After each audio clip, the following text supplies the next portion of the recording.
আসসালামু আলাইকুম। মুনমুনস mini kitchen চ্যানেলে আপনাদের সবাইকে স্বাগতম।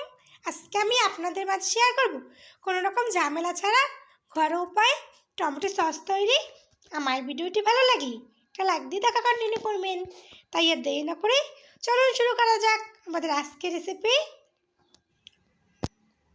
এবার এখানে আমি 1 কেজি পাকা টমেটো নিয়েছি। আমি এগুলোকে ধুয়ে পরিষ্কার করে নিয়েছি। এবার এগুলোকে আমি কেটে নেব। আমি একটা ছুরির সাহায্যে কেটে 4 ভাগ করে নেব। অবশ্যই এখানে পাকা লাল টমেটোগুলো নেওয়ার চেষ্টা করবেন, তাহলে কালারটা সুন্দর আসবে। আমি কোনো রকম কালার ব্যবহার করব না। আমি সবগুলো কেটে নিয়েছি। এবার চুলে একটা প্যান বসিয়ে কেটে রাখা টমেটোগুলো দিয়ে দেবো। এবার এখানে আমি দিয়ে দেবো 4-5 টুকরা রসুনের কোয়া, একটা বড় পেঁয়াজ কেটে দিয়ে দিলাম। দিয়ে দেবো আমি 3টে শুকনো মরিচ। এবার একটা ঢাকনা দিয়ে রেখে কিছুক্ষণ সেদ্ধ করে নেব। আমি এখানে কোনো পানি ব্যবহার করব না, টমেটো দিয়ে অনেকটা পানি বের হবে, সেটা দিয়ে সেদ্ধ হয়ে যাবে। আমি ভালোভাবে সিদ্ধ করে নিয়েছি। এবার এটাকে নামিয়ে নেব।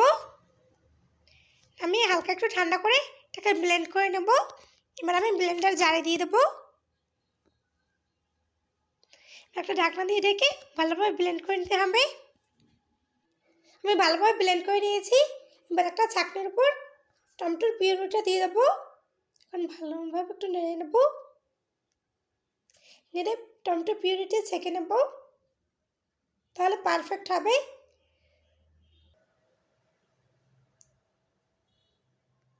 আমি ভালোভাবে ছেঁকে নিয়েছি।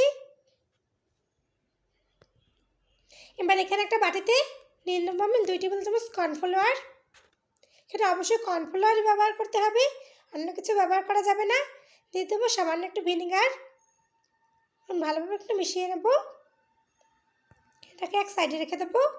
এবার এখানে দিয়ে দেবো আমি 1/2 কাপ চিনি, পরিমাণ মতো লবণ, কিছুটা মরিচের গুঁড়া, আর দিয়ে দেবো সেই কর্নফ্লাওয়ার মিশ্রণটা।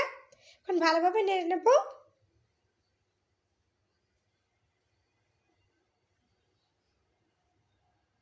এখন ভালোভাবে নেড়ে চেড়ে কিছুক্ষণ জাল করে নেব। এবার এখানে আমি দিয়ে দিলাম কিছুটা তেঁতুলের গাছ, দিয়ে ভালোভাবে একটু নেড়ে নেব।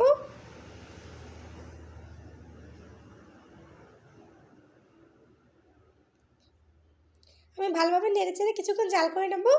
আমার রেসিপি ফলো করে টমেটো সস তৈরি করলে বাজার থেকে টমেটো সস কেনার কথা ভুলেই যাবেন।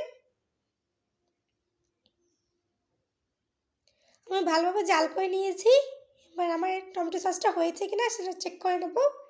এভাবে একটা প্লেটের উপর অল্প একটু নিয়ে এভাবে একটু কাট করে দেখব। যদি ফেটে ফেটে যায় তাহলে বুঝবেন আরও কিছুক্ষণ জাল দিতে হবে। আমার আর অল্প কিছুক্ষণ জাল করে নিলেই হবে। আমি আরও কিছুক্ষণ জাল করে নিচ্ছি। আমার জাল করে নেওয়া হয়ে গেছে। এবার আমি আবারও চেক করে নেব। দেখুন এখন ঘন হয়ে নিচের দিকে নামছে।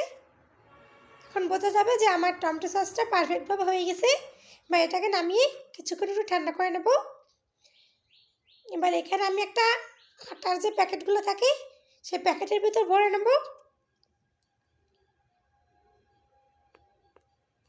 এই প্যাকেটের ভিতর ভরে নিলাম। এবার এখানে আমি 2টা আগে থেকে টমেটো সসের বোতল ভালোভাবে ধুয়ে পরিষ্কার করে নিয়েছি। এবার আমি আটার প্যাকেটের মুখটা একটু কেটে নেব। কেটে এবার ভিতরে ঢেলে নেব। এই যে টমেটো সসের বোতলের মুখটা ছোটো হওয়ার কারণে অনেক সময় ঢেলে নিতে অসুবিধা হয়। এভাবে করে আপনারা ভরে নিতে পারেন, কোনো অসুবিধা হবে না। আমি 2টো টমেটো সসের বোতল আর একটা কাঁচের জালে ভরে নিয়েছি।